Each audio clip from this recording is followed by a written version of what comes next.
예, 오늘은 2026년 2월 26일, 아니죠. 26년 2월 7일 토요일 날 출시되었던 건설안전기술사의 시험 출제 경향하고 무슨 문제들이 나왔는지, 그리고 쓰는 데에는 어떤 문제점이 있었을 것 같은지 한번 같이 생각해 보는 시간을 갖도록 하겠습니다. 1교시 13문제가 나와 있습니다. 오른쪽에 이거는요, 제 교재 건설안전관리 이론과 실무편에 해당된 페이지를 적어 놓은 거니까 필요하신 분들은 한번 참고해 보시면 될 것 같고요. 우선 생각을 해 보실 게, 제가 항상 이 시험 분석을 할 때 말씀드리는 것이 있는데, 정답이라고 하는 것이 있고요. 정답. 무슨 말씀이냐면 명확하게 답이 정해져 있는 거예요. 모범답이라는 것이 있을 수가 있죠. 모범답안. 어떤 기준이나 규칙에 의해서 물어보는 것은 아니지만 일반적으로 누구나 통용할 수 있는, 누구나 인정할 수 있는 그런 답안. 그 다음에 아예 답안이라고 보기도 그러고 아니기도 그러고, 대표적인 게 의견이나 방향성, 이런 것들을 물어보는 문제이죠. 당연히 추론해 볼 수 있는 것은 고득점을 받기 위해서는 정답에 가까운, 정답을 물어보는 문제를 정확하게 기입하는 것이 우선일 겁니다. 혹자들은 이쪽 밑에 의견을 묻는 것들은 쉽죠. 여러 가지 상황들이 발생할 수 있으니까 그런 것들을 왕창 써놓고 나서 답이 점수가 적게 나온다고 하는 거 생각을 하시는데, 그 부분 한번 개인적으로 한번 생각을 한번 해보십시오. 어떻게 내가 쓴 답하고 채점 결과가 나오는지는 자체적으로 분석을 한번 해봐야 될 필요성이 있습니다.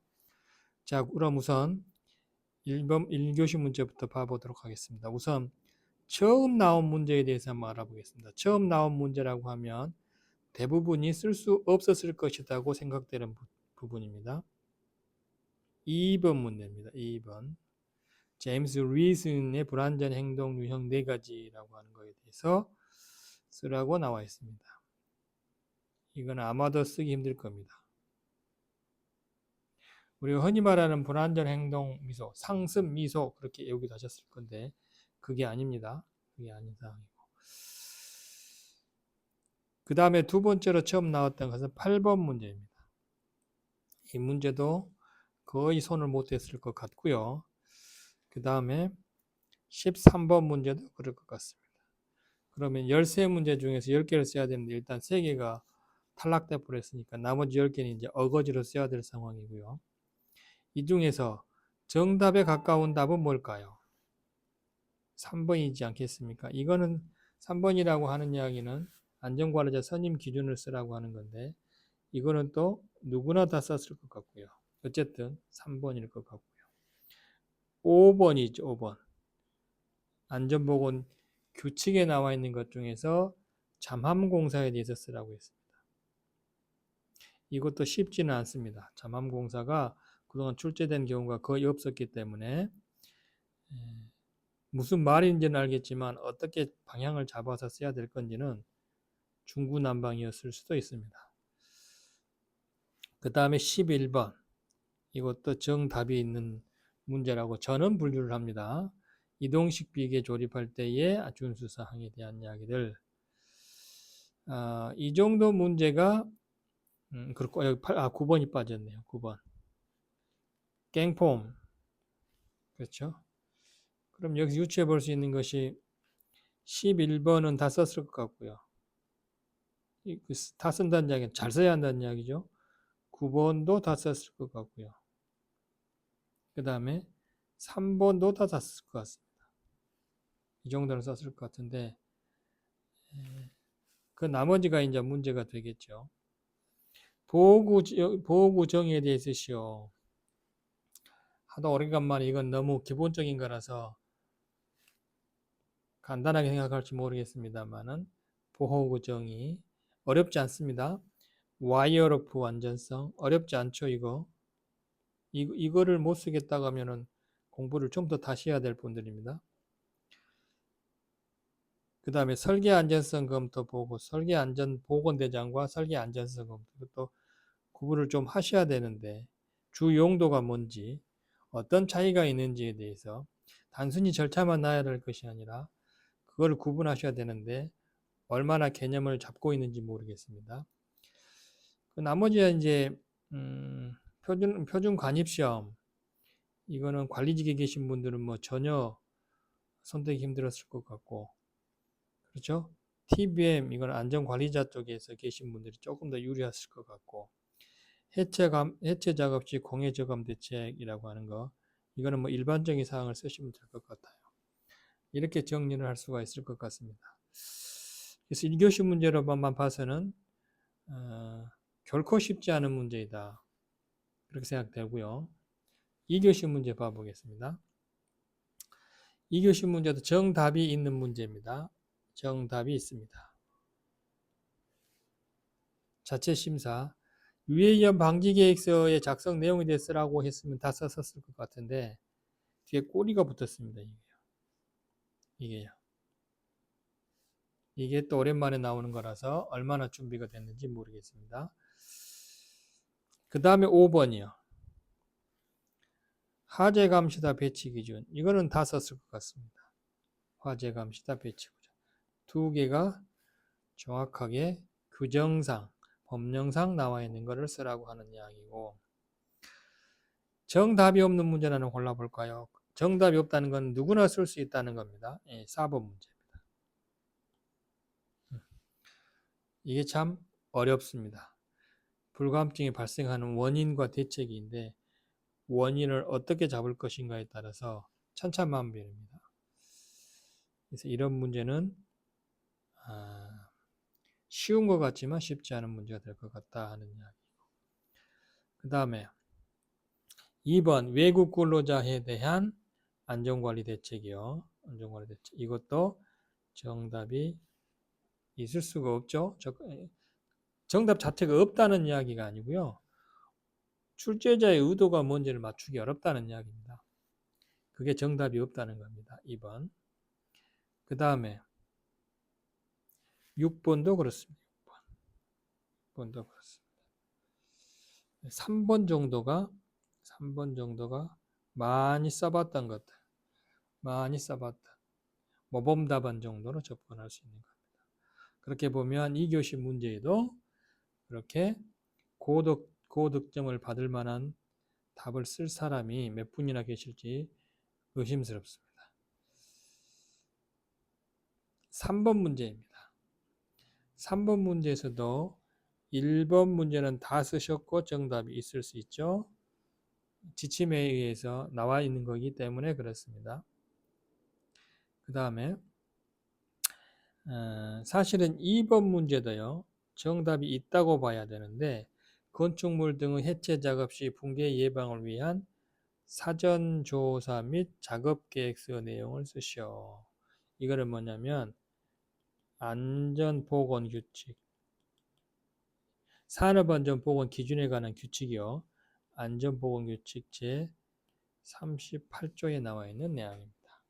해체 공사할 때 거기는 구축물 해체기라고 나와 있을 거예요. 이렇게 되어 있습니다.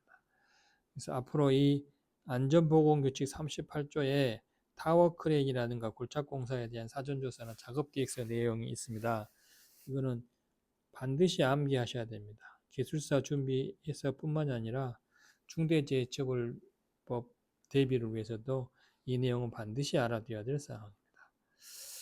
그 다음에 리프트 정도 쓰셨을까요? 리프트 모범 답안 정도로 6번. 리프트 종류 방호 장치 설치 해체장. 이 정도 쓰시게 됩니다. 그렇다면 여기도 만만치가 않습니다. 3번 문제는 한번 써보고는 싶으실 건데 모범 답안으로 써보고는 싶으실 것인데 구조 검토라는 말이 들어가 있고 하중에 대한 이야기가 나와 있으면 접근이 쉽지 않습니다. 우리나라 건설업의 가장 큰 문제입니다. 건설 현장에서 경험이 20년, 30년 되신 분들도 구조 검토라고 하게 되면 한 발 뒤로 물러서게 되어 있는 게 대한민국의 현실입니다. 저는 개인적으로 그러한 풍토가 20년, 30년 지속되어 있기 때문에 최근에 발생되고 있는 붕괴 사고를 예방하는데 결정적인 단점으로 작용을 하고 있습니다. 단점으로. 이런 이야기는 한번 나중에 기회가 있으면 다시 한번 말씀을 드리겠습니다. 한마디로 기술자들의 직무 능력이 많이 떨어져 있는 거 아닌가 그런 생각을 한다는 이야기입니다. 그래서 그렇습니다. 그 다음에 할랭 질환의 종류와 예방 대책에 쓰시오. VR, AR의 안전교육 장단점에 대해서 쓰시오. 그렇죠? 이것도 쉽지 않죠? 그럼 뭘 빼겠습니까? 두 개를 뺀다 그러면 여러분께서는 빼나 쓰나 큰 문제가 차이가 안 날 것 같습니다. 문제상에서. 그래서 이것도 만만치가 않고요. 마지막 문제입니다. 자, 탑다운 공법에 대해서 물어봤습니다. 탑다운 공법. 이 핵심이 안전대책입니다. 안전대책. 탑다운 공법도 모범 답안 정도로는 쓸 수가 있습니다. 아, 여기 빠졌네요. 제가 이게 썼던 게. 탑다운 공법이 모범 답안이고. 교량공사의 작업 대처에 대한 이야기. 이것도 모범 답안이겠죠. 휴먼 에러의 개념과 유형을 설명하고 휴먼 에러를 저감하게 하기 위한 관리적 교육적 사항을 말이라. 이건 모범 답안과 정답이 없는 답안의 중간 정도 형태가 되겠습니다. 그러니까 이거는 이 내용은 쓸 내용이 많다니까요. 쓸 내용이 많은데 과연 답안 채점하신 분하고 코드가 맞을 것인가 하는 문제를 생각해 보셔야 된다. 수전 설비 문제. 그 다음에 5번 노동안전 종합대책. 이거는 다 쓰셨을 것 같아요. 이거는 저 개인적으로 이거는 시사 문제라고 구분을 하는데요. 문제를 구분하는데요. 시기에 따라서 정부 정책에 따라서 나오는 내용이죠.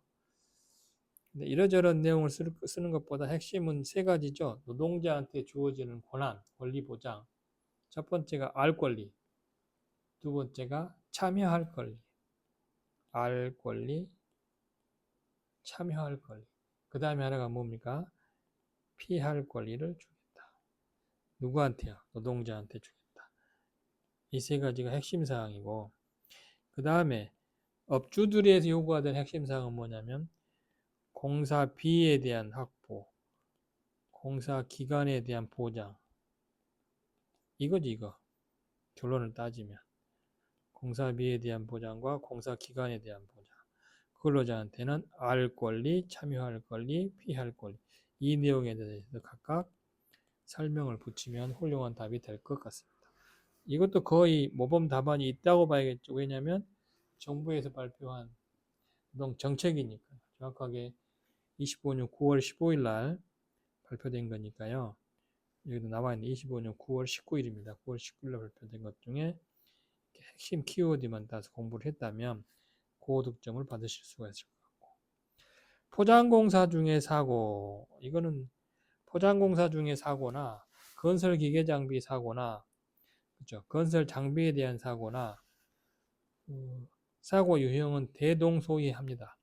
그래서 운전자, 근로자, 근로감독자가 준수해야 될 사항과 유도 신호 방법에 대해서 설명하시오 하는 이야기 있습니다. 이거는 그림을 좀 그려서 유도 신호 방법을 말씀드려야 되니까 그림을 좀 그려서 어느 위치에서 어떻게 유도를 시키겠다 하는 내용이 좀 시각적으로 드러나면 좋을 것 같다는 생각이 듭니다. 자,